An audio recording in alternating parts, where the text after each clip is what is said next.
Hello, this is Pastor Micah at Life's Journey United Church of Christ. Just wanting to wish you all a good week and share reflection. Before I begin our midweek reflection, I wanted to thank everybody who took part in this past Sunday's Holy Humor Sunday. For those who could join, I know some of you were traveling, it was a real gift. Take time to laugh, to remember God's presence as it is felt not only in our suffering but also in our moments of great joy, delight, and laughter. To remember that not only does God love us, but that God delights in us, delights in you, delights in me. This particularly stood out to me after my post Easter retreat. I took a retreat of a few days last week for spiritual renewal at our denomination's Blowing Rock Retreat Center in the North Carolina mountains. Having time to just be, to hike and be in nature, and also added time to meditate and pray, helped me remember the importance of simply resting in God's love and joy. While I was on retreat, I focused on joy.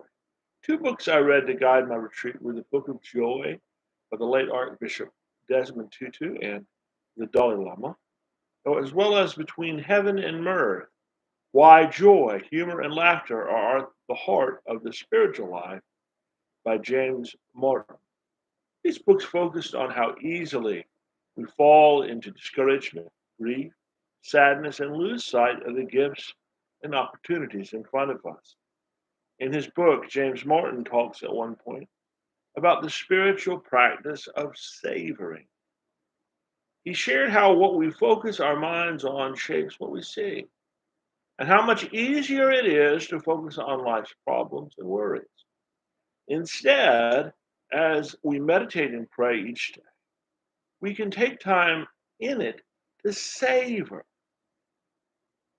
our blessings, to savor our gifts, to savor our moments of joy. We do this when we really let those blessings and blessed moments throughout the day and week sink in deep. And as we do so, as you sit with what those experiences are, as you take time to thank God for each of them, as we do so, we remember that as Jesus says in John's Gospel, Christ has come that we may have life and have it to the full. Not so we might in any way live a less full or rewarding life. Reverend Martin writes that such savoring reminds us that in our deepest longings, we hear echoes of God's longing for us. And the more we can follow these deep down desires, those that God places within us for our happiness, the more joyful we will find ourselves.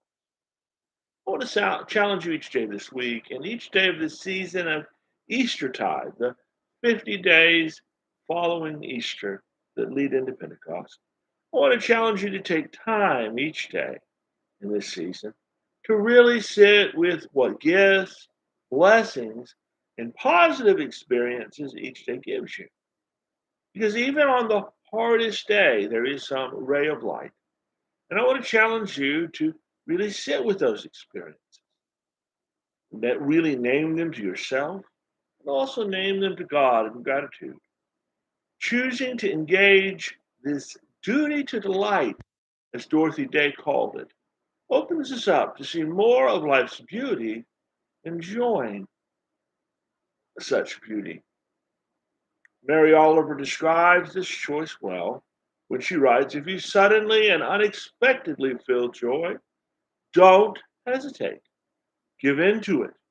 There are plenty of lives and whole towns destroyed or about to be.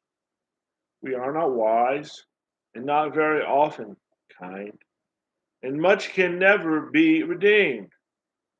Still, life has some possibility left.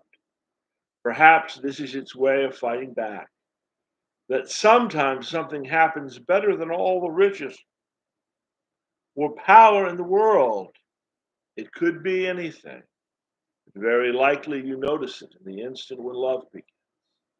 Anyway, that's often the case. Anyway, whatever it is, do not be afraid of its plenty. Joy is not made to be a crumb. Let's choose then, all of us, this week and in the weeks ahead, to not make joy, whether for ourselves or others, into a crumb, but to embrace it. I hope to see each of you this coming Sunday for worship at Life's Journey United Church of Christ, Sundays at 10:30. Hopefully in person, but if not, hopefully at least on Facebook Live. Look forward to seeing you then. God bless you. May your day be full of joy.